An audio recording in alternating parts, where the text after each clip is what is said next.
안녕하세요. 제 목소리 들리시나요? 네. 예. 안녕하십니까? 안 들리나요? 예. 안녕하세요. 저는 서강대학교 동아연구소의 연구교수로 재직하고 있는 현신아라고 합니다.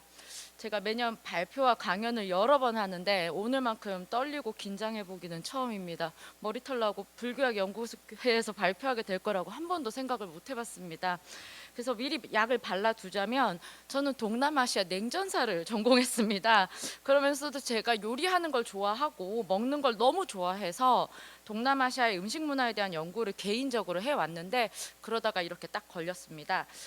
이번 발표는 사실 정말 무에서 유를 창조하는 작업과도 같았습니다. 앞으로 계속 말씀드리겠지만 미얀마, 태국, 라오스, 캄보디아 그리고 베트남을 통칭하는 대륙부 동남아시아에는 베트남을 제외하고 사찰 음식이라는 개념 자체가 없습니다. 게다가 저는 종교학자가 아니라서 불교학에서 쓰이는 용어나 개념 등을 이해하는데 정말 많은 시간이 걸렸습니다. 그래서 지금 제 발표문에도 오타나 비문이 좀 많아요. 그래서 발표 전에 미리 부탁을 드리자면 오늘의 제 발표는 종교학자의 입장에서 본 상자부 불교 음식 문화가 아닌 음식을 좋아하는 역사학자의 입장에서 본 동남아시아 음식 문화라고 전제하고 들어주시면 좋겠습니다. 아무래도 제가 마지막 발표라 다들 많이 피곤하시고요. 솔직히 난방이 너무 잘 돼서 동남아 같아요. 그래서 좀 약간 기분이 좋습니다. 마치 세계 테마 기행을 보면서 하듯이 재밌게 들어주셨으면 좋겠습니다. 저도 재밌게 씩씩하게 발표해보도록 하겠습니다. 미국 유학 시절 저는 제 태국어 선생님을 따라서 태국과 라오스 이주민이 다니는 같이 세운 절에 다니곤 했었습니다.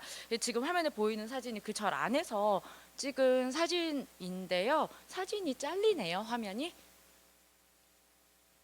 다 안 나오는 것 같은데요. 예.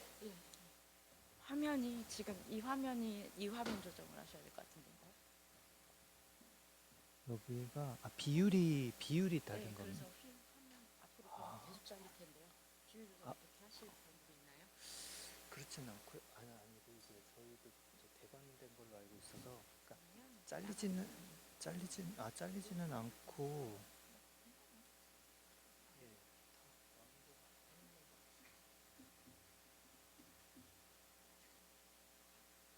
이렇게 보시면 되겠습니다. 절에 가기 전에 제가 준비해야 되는 음식이 바로 한국의 잡채였습니다. 선생님은 제게 공양을 할 때 바쳐야 하는 음식은 우리가 좋아하고 절을 찾아오는 사람들이 함께 부담 없이 먹을 수 있는 음식이어야 한다고 강조를 하셔서 저는 소고기를 많이 넣고 잡채를 만들어서 갔습니다. 예불이 끝나면 각자가 준비해온 음식을 상위에 올려두어서 스님이 드시는 것을 함께 보았습니다. 그리고 스님의 식사가 끝나면 저희끼리 이 화면도 잘리네요. 뭐 어떻게든 보이실 이제 스님이 식사가 끝나시면 저희끼리 둘러 앉아가지고 늦은 아침을 같이 먹었어요. 그리고 식사하고 설거지가 끝나면 제가 스님께 따로 가서 인사를 드렸는데 그러면 스님이 이런저런 이야기들을 해주시면서 제 손목에 하얀색 실을 묶어주셨습니다. 이 실은 원래 3일 정도까지만 그대로 두면 된다고 하는데 선생님은 저희 태국어 선생님은 이제 자연스럽게 끊어질 때까지 두라고 하셨어요. 그래야 더 이제 운이 늘어난다고 해서 실이 늘어나고 때가 까맣게 탈 때까지 저는 손목에 두르고 다녔었습니다. 서두에 제 경험을 굳이 길게 이야기한 이유는 제가 겪은 태국 라오스식 절에서의 예불과 공양 그리고 음식을 나눠 먹는 과정이 바로 동남아시아의 상자부 불교의 일상적 의식이면서 동시에 상자부 불교 공동체를 이루는 사사나의 문화를 가장 잘 보여주는 사례라고 생각했기 때문입니다. 흔히 소승불교라고 불리는 상자부 불교와 대승불교의 차이는 그 목적이 개인의 해탈에 있는지 아니면 중생의 구제에 있는지에 따라 나뉜다고 합니다.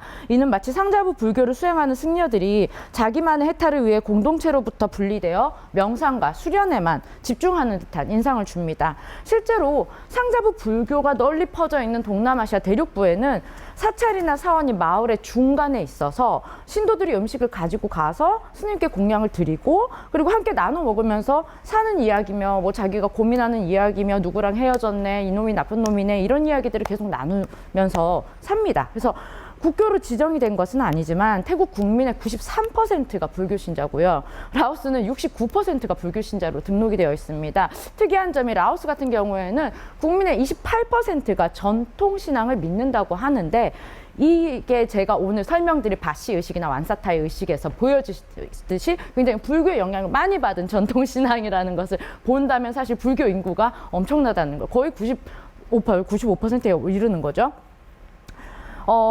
그리고 이제 그래서 이제 상자부 불교를 공동체를 일컫는 사사나라는 이 용어 자체가 대륙부 동남아시아에서는 종교라고 써요. 그러니까 사사나가 종교라는 의미죠. 그래서 이렇게 상자부 불교와 대륙부 동남아시아인들의 일상은 매우 긴밀하게 연결되어 있다고 할 수 있습니다. 그렇다면 사사나 공동체는 상자부 불교 음식 문화와 어떻게 연결이 되어 있을까? 상자부 불교의 영향이 강한 미얀마, 태국, 라오스, 캄보디아에는 아까 말씀드렸다시피 사찰 음식이라고 불릴 만한 불교 음식 문화가 따로 존재하지 않습니다. 새벽에 거리로 나온 탁발승에게 바치는 음식도 신도가 평소에 먹는 음식입니다. 물론 그렇다고 해서 동남아시아의 종교 생활과 의식에서 음식의 역할이 없다고 할 수도 없고, 무엇보다 동남아시아의 음식 문화가 불교와 관계가 없다고도 할 수가 없습니다. 그러니까 동남아시아의 상자부 불교 문화는 승려와 신도들 그리고 비신도들이 공존하는 사사나라는 하나의 공동체가 남아시아에서 혹은 중국을 통해 들어온 외래 종교와 현지에서 행해지던 다양한 신념과 의식을 접합해서 윤회에 대한 믿음, 쌈사라에 대한 믿음을 실체화하는 과정에서 만들어졌다고 할 수 있습니다. 음식은 종교적 신앙을 실천하는 생활 안에서 공동체에 속한 구성원의 유대감과 소속감, 더 나아가 정체성을 강화하는 가장 자연스럽고 피부에 와닿는 실체를 가지고 있는 매개체라고 저는 생각을 합니다. 사사나 공동체의 중심이 된 대륙부 동남아시아 음식 문화와 종교 문화는 긴밀한 관계를 유지하면서 발전해 왔고, 동남아시아라는 그 지역의 문화와 사회 그리고 더 나아가 정치를 이해하기 위해서는 이 둘의 관계를 이해하는 것이 매우 중요합니다.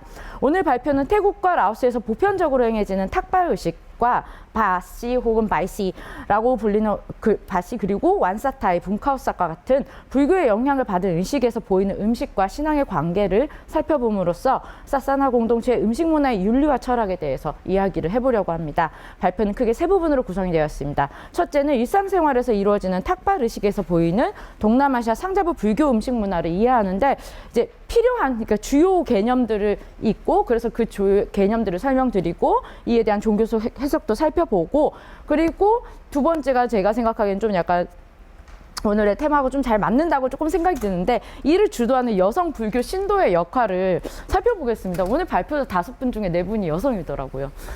그래서 그 여성 신도의 역할을 살펴보면서 사사나 공동체의 특징에 대해서 살펴보겠습니다. 두 번째로는 불교의 영향을 받은 의식에서 쓰이는 음식이 보여주는 불교와 지역 내 전통적 신앙의 결합, 그리고 그것이 반영하는 사사나 공동체의 성격에 대해서 논의합니다. 사례 연구로는 아까 말씀드린 바시 의식과 완사타이 의식을 보도록 하겠습니다. 마지막 부분에서 사사나 공동체가 수용하고 재창조해낸 상자부 불교 문화와 그 지역의 특성이 가진 함의에 대해서 고찰을 해보려고 합니다. 태국이나 라오스의 종교 문화뿐만이 아니라 이제 정치, 경제, 사회 전반을 이해하는데 가장 먼저 알아야 하는 용어가 탐분, 바로 공덕쌓기입니다. 탐은 태국어하고 라오스로 행하다, 행동하다라는 의미고요. 분은 공을 의미하는데 산스크리트어의 뿌냐가 그 기원입니다. 제가 스펠링을 잘못 썼는데 이해해 주세요. 태국과 라오스에서 분에 상반되는 개념이 밥인데, 이거는 결점 혹은 죄를 의미합니다. 즉 공을 깎아내리는 행위죠. 여기서 주목할 점이 분은 산스크리트어에서 파생된 반면에 밥은 순수한 태국어, 현지어라는 것입니다. 그러니까 인도에서 들어온 힌두교와 브라만교의 영향에 상응하는 지역적 개념이 만들어진 거죠. 동남아시아의 불교의식에서 공덕쌓기는 크게 상호교환과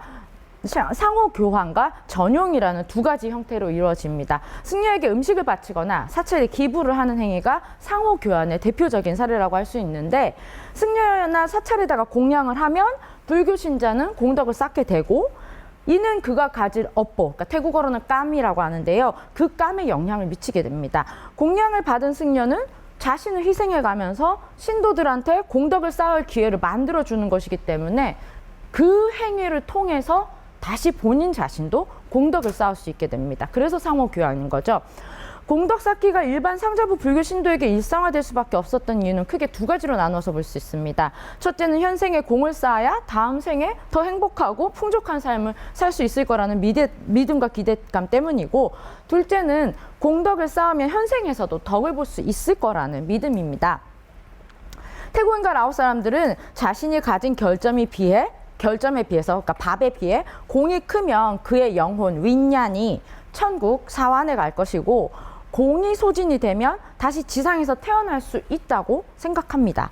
쌓은 공덕과 결점이 비슷하다면 지옥에 가서 전생에서 지은 죄가 없어질 때까지 지내다가 다시 지상으로 복귀를 할 수 있습니다. 만약 현생에서 가진 밥이, 그러니까 결점이 분보다 압도적으로 크다면 그는 다시 완전히 속죄할 때까지 지상에서 귀신, 피로 방황하게 되죠. 그래서 되도록 현생에서 많은 공을 축적해야 떠돌아다니는 귀신으로 지낼 수 있는 시간과 그에 따른 고통을 줄일 수 있다고 믿습니다. 이와 더불어 눈여겨볼 만한 상자부 불교에서의 탐분의 의미가 바로 브라만교의 계층, 깜마의 개념, 의식 또한 담고 있다는 점입니다. 이를 대표적으로 보여주는 것이 상자부 불교 문화권에서 널리 받아들여진 대바라자, 그러니까 신왕이라는 개념이죠. 왕은 전생에 쌓은 공덕으로 인해 지상에 살아있는 신이 되었다는 겁니다. 우리 농담처럼 전생에 나라를 구해서 송중기가 태어났다고 얘기를 하잖아요. 그러니까 잘생긴 거는 전생에 공을 많이 쌓았다는 거죠. 그러니까 이는 현생에서 쌓은 공덕이 많으면 다음 생에 왕이나 송중기처럼 태어날 수 있다는, 그러니까 더 나은 지위와 재물을 가질 수 있는 사람으로 태어날 수 있다는 믿음으로 이어집니다. 그래서 상자부 불교 신자들 사이에서는 누구에게 어느 만큼의 공양을 하는 것이 더 많은 공덕을 쌓을 수 있는지에 대한 일종의 규칙도 있습니다. 그러니까 가난한 이웃한테 쌀을 나눠주고 돈을 주는 것보다 단마에 가까운 승려한테 공양을 하는 것이 더 많은 공덕을 축적할 수 있다고 믿고요. 자선단체에 기부를 하는 것보다 새로운 절을 짓거나 아니면은 사찰에다가 불상을 통째로 시주를 하는 것이 훨씬 더 많은 공을 한꺼번에 축적할 수 있다고 믿기도 합니다. 이러한 인식들은 사실은 현실에서는 사회 경제적 정치적 위계 질서, 계층 사회 질서의 수능적인 태도를 만들게 했죠.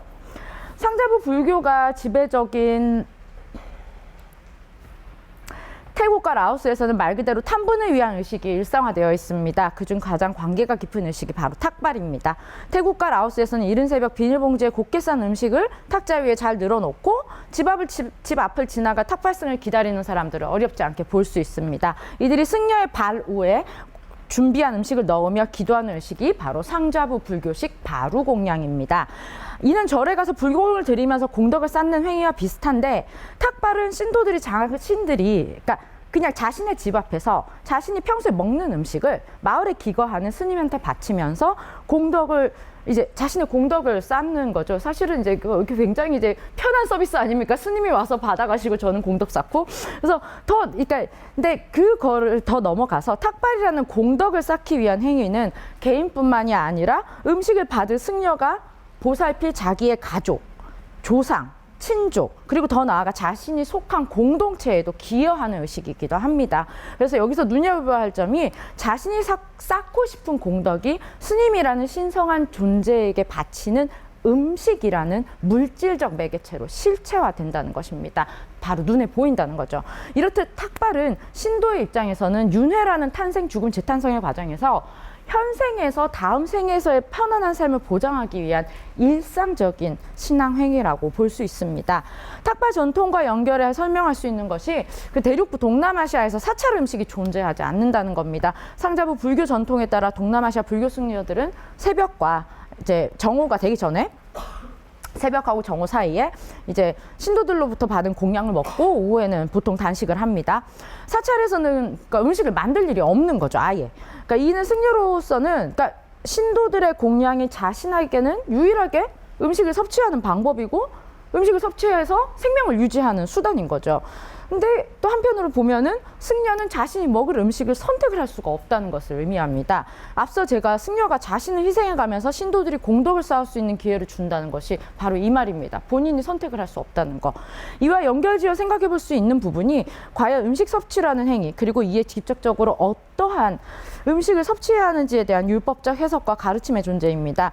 물론 상자부 불교에서도 비나야 삐따까, 마하박가 율장 대품에 나와 있는 규율을 따르는 사찰과 승려가 분명히 존재합니다. 특히 6장 약건도에 나온 것처럼 10개의 동물, 뭐 코끼리, 말, 개, 뱀, 사자, 호랑이, 표범, 곰, 하예나, 인간도 포함되죠. 이 10개의 동물의 고기는 당연히 피합니다. 사실 이 고기도 구하기는 어려울 것 같죠? 대신 닭돼지 그리고 생선 등은 그 음식을 바칠 승려가 이 생물의 도축 과정을 보지 않았거나 듣지 않은 경우, 그리고 그 도축이 이 승려에게 바치기 위해 이루어지지 않았다는 전제하에서는 허락됩니다. 즉 육식도 가능하다는 말이죠. 더불어 상자부 불교 전통을 연구한 일부 학자들은 법신, 보신, 응신 혹은 화신으로 이루어진 삼신설과 승려의 음식 섭취의 관계에 대해서도 주목하기도 합니다.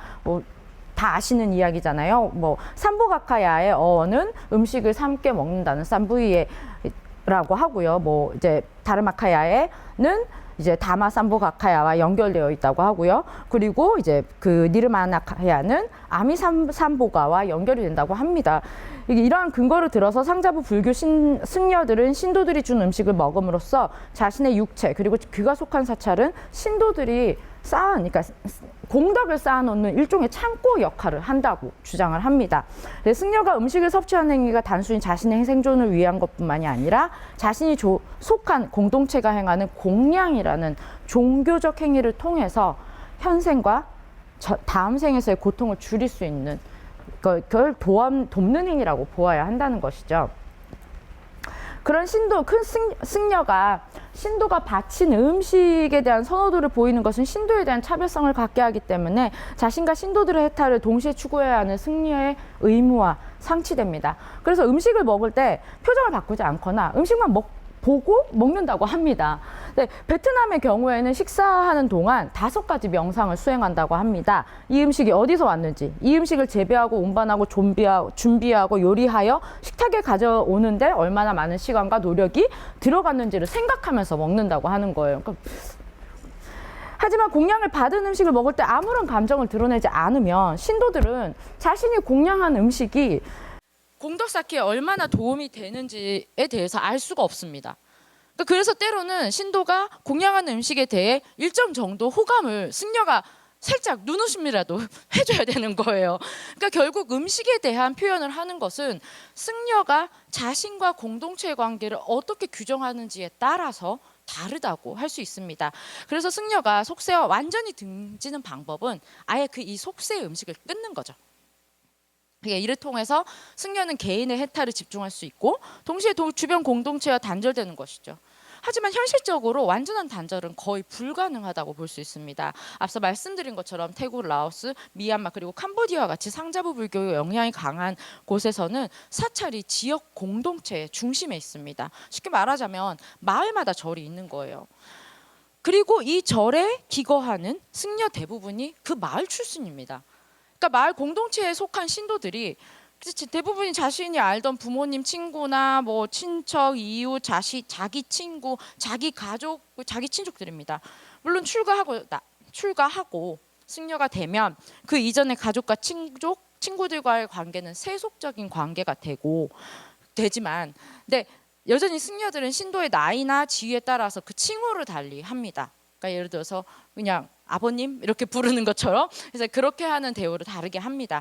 이렇게 자신의 출생 지역과 종교적 신념을 구현하는 공간이 겹쳐지게 되면 주변 공동체와의 단절의 의미는 아주 복잡해집니다. 공양을 통해 공덕 쌓기를 돕고 이를 통해 신도가 현생과 후생에서 평안한 삶을 누리게 하려고 현생과 후생, 물질계와 비물질계 사이에 다리 역할을 해야 하는 승려가 나 금식할래.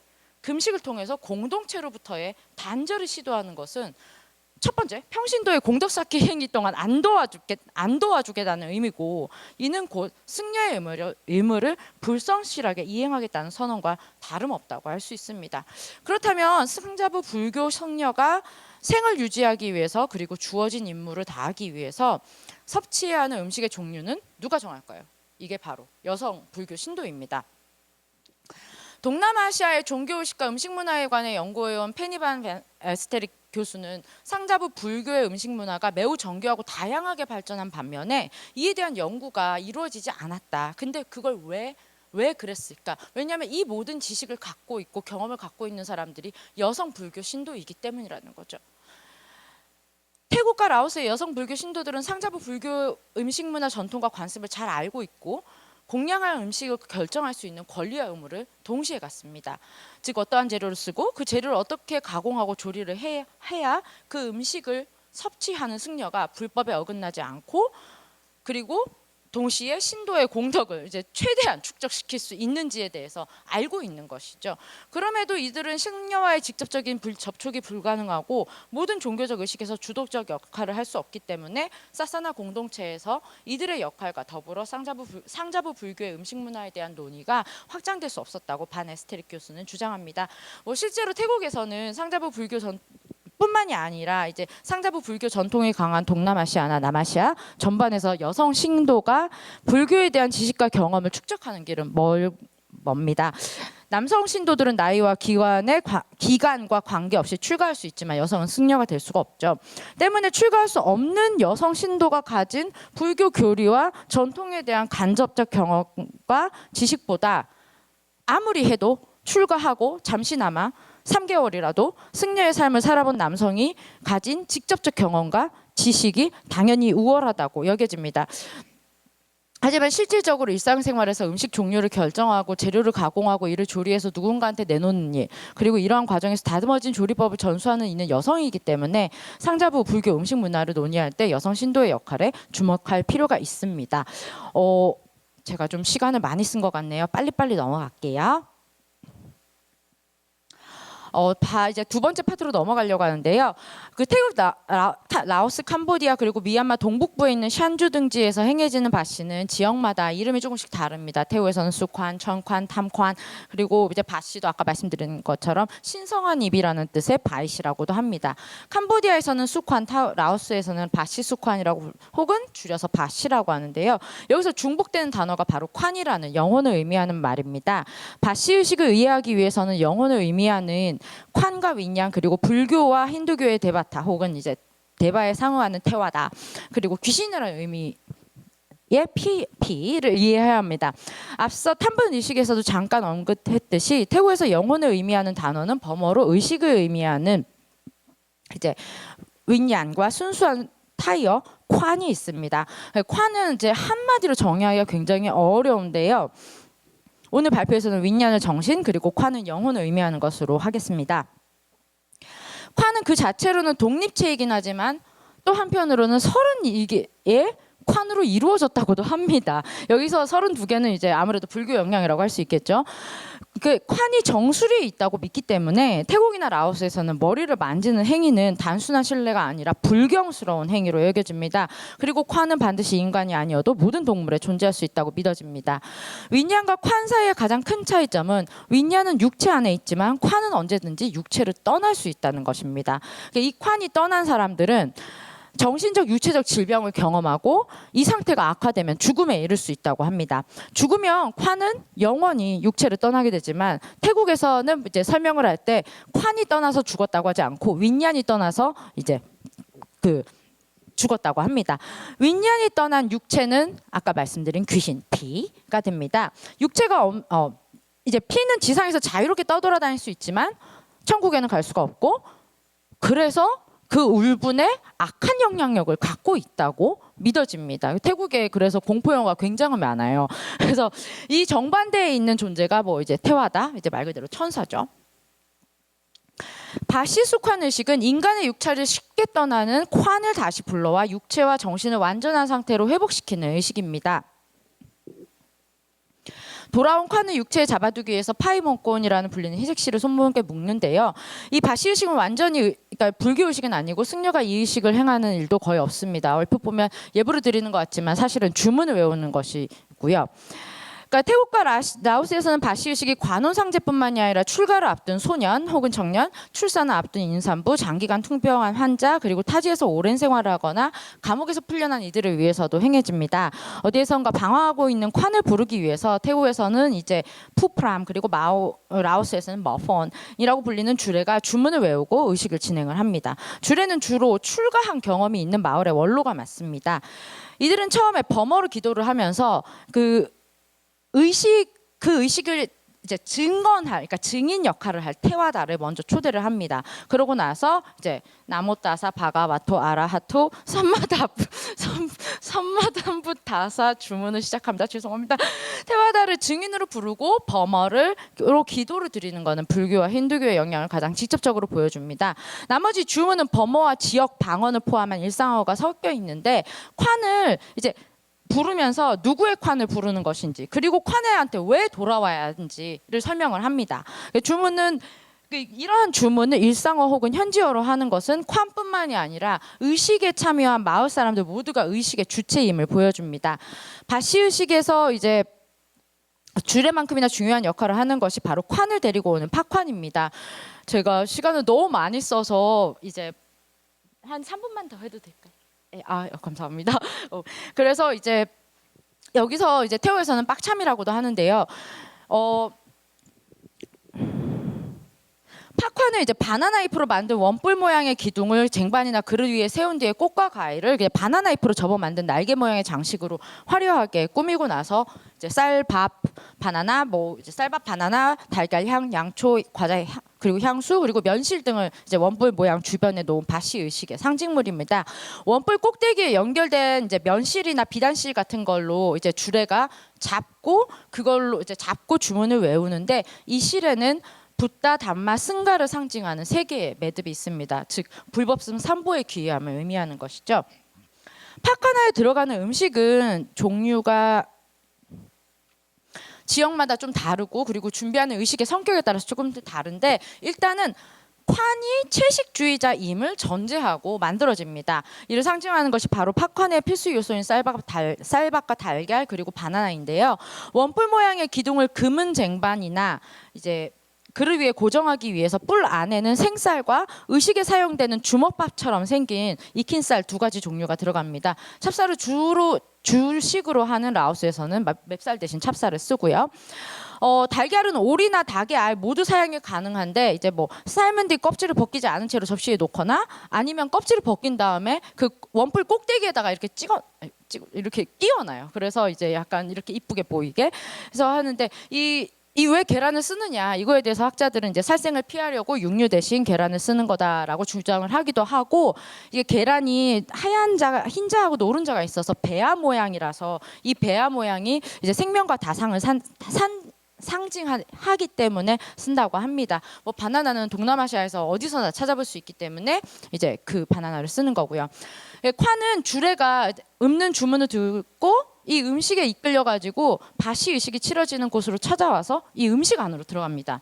그러면 주문을 끝내면 이제 주례가 달걀과 바나나 그리고 주먹밥을 콴을 맞이하는 이의 손에다가 올려놓고, 이 콴이 제자리로 돌아갈 수 있게 막 설명을 하는 거예요. 들어가라, 들어가라, 들어가라. 그렇게 하면서 이를 잡아두기 위해서 심장 박동이 느껴지는 손목에다가 하얀색 실을 묶습니다. 콴을 잡아두는 거죠, 한마디로.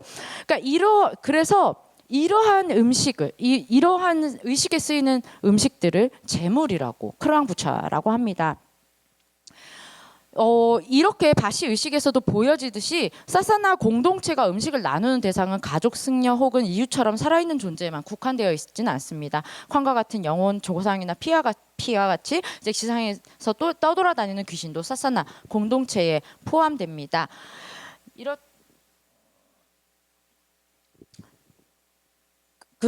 또 한 가지 이제 주목할 부분이, 사사나 공동체는 음식을 통해서 공동체의 구성원이 어떠한 대우를 받아야 하는지 그리고 생과사의 존재 영역을 구분하는데요.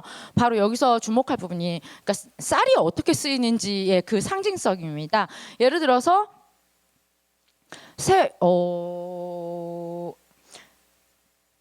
탁발 생활 의식에서는 찌거나 끓여서 익힌 밥을 승려에게 바칩니다. 이것은 자기의 공덕을 쌓는 동시에 자신의 가족, 이웃, 조상 그리고 영혼을 돌보는 승려의 생명을 유지함으로써 현생에 존재하는 공동체의 안녕을 기하는 거고요. 결혼식이나 출가 의식 같이 새로운 생명 혹은 새로운 삶을 시작하는 의식에서는 생쌀을 씁니다. 그러니까 조리가 되지 않은 쌀은 땅으로 들어가면 새로운 생명으로 다시 키어날 수 있다고 믿어서 생쌀은 생명, 다산 그리고 재생을 상징합니다. 조상을 포함한 죽은 친척과 영혼을 기릴 때는 뻥튀기 한 쌀을 씁니다. 티밥은 생쌀과 반대되는 상징성을 갖고 있어서 땅으로 돌아가도 새로운 생명을 키워낼 수 없으므로 죽은 자에게 적합한 음식이라는 믿음이 있습니다. 죽은 자의 영혼을 달래기 위해서 티밥을 쓰는 것은 악귀를 달래려는 목적도 있다고 할 수 있죠. 그리고 이러한 쌀들이 쓰이는 의식의 또 다른 이제 예시가 이제 바로 완사타인데요. 태우에서는 음력으로 10월 말 달이 기울기 시작하는 15일에 완사타이라는 축제를 열어서 쌀이 익어 기울기 시작하고 과일이 익어 추수와 수확의 계절이 온 것을 환영합니다. 이때 여성 신도들이 준비하는 특별한 음식이 끄라야삿인데요. 새로 수확한 햅쌀, 땅콩, 깨, 튀밥, 익힌 쌀을 말린 뒤 갈아서 만든 쌀가루 그리고 코코넛을 섞은 데에 야자수, 설탕과 연유를 넣어서 달콤하게 만든 과자 같은 음식입니다.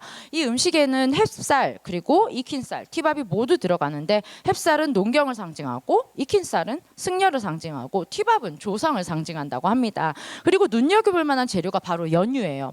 대체로 상자부 불교 사찰에서는 앞서 말씀드린 그 마하바카의 약건도에 따라서 승려가 아픈 경우가 아니면 이제 유제품 섭취를 권하지 않습니다. 근데 이 예외적인 경우가 바로 이제 끄라야삿입니다. 여성 신도들은 완사타이 축제일에 승려에게 끄라야삿을 공양하는데 만약 이날 그 음식을 공양하지 않으면 그의 조상들이 먹을 것이 없어서 후손을 돕지 않는다고 믿습니다.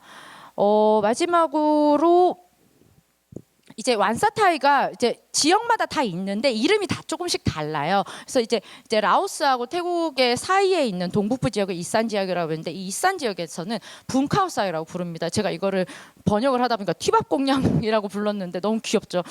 티밥공양이 이제 돌아가신 조상을 기리고 지상을 떠도는 영혼 혹은 귀신은 달래는 것이 이 티밥공양의 주요 목적입니다. 그러니까 이른 아침에 승려한테 공양을 하고 예불을 드리고 그리고 승려하고 신도들이 나와가지고 티밥하고 익힌 쌀 그리고 채소 묶음을 사찰 주변에 놓습니다. 승려가 불경을 읊는 사이에 신도들은 죽은 자와 공덕을 나누기 위해서 물을 절마당에 뿌립니다. 이건 나중에 이제 프라메 터라니아하고 이야기를 함께 해드리면 될 것 같고요. 근데 좀 종합을 하자면 이제 빨리 끝낼게요. 바시와 완사타이는 엄밀하게 말하면 불교 의식이 아닙니다. 팝칸에 포함되는 음식이나 끄라야삿도 불교 율법을 완전히 따르는 것도 아닙니다. 그래서 이들이 상자부 불교의 문화나 전통을 대표한다고 할 수는 없지만 이러한 음식과 음식들, 그러니까 의식과 음식들을 통해서 쌈사라를 연결하고 이를 모두 포함하려는 사사나 공동체의 특징을 볼 수 있습니다. 그래서 제가 이 연구를 하면서 이제 이 발표를 하면서 강조를 계속 하고 싶었던 것은 상자부 불교의 음식 문화의 특징은 바로 다양성을 적극적으로 수용한 사사나 공동체가 음식을 통해 실현하려고 했었던 가치입니다. 저는 그 가치가 나눔과 포용이라고 생각을 했고요. 사사나 공동체에서 일상적으로 행해지는 모든 의식 혹은 이제 공동체의 안녕을 바라기 위해서 행해지는 모든 행위들이 사실은 그러니까 모든 윤회의 각각의 단계에 있는 그리고 지상과 지하와 이제 천국과 이제 지옥에 있는 모든 존재들, 그러니까 비잉을 이제 포함하려고 했었던 것들을 오늘의 발표를 통해서 이제 보여드리고 싶었습니다. 그리고 그것이 사실은 결국은 사사나 공동체의 정체성의 기반이 되었다는 것도 다시 한번 강조하고 싶습니다. 긴 발표 들어주셔서 감사합니다.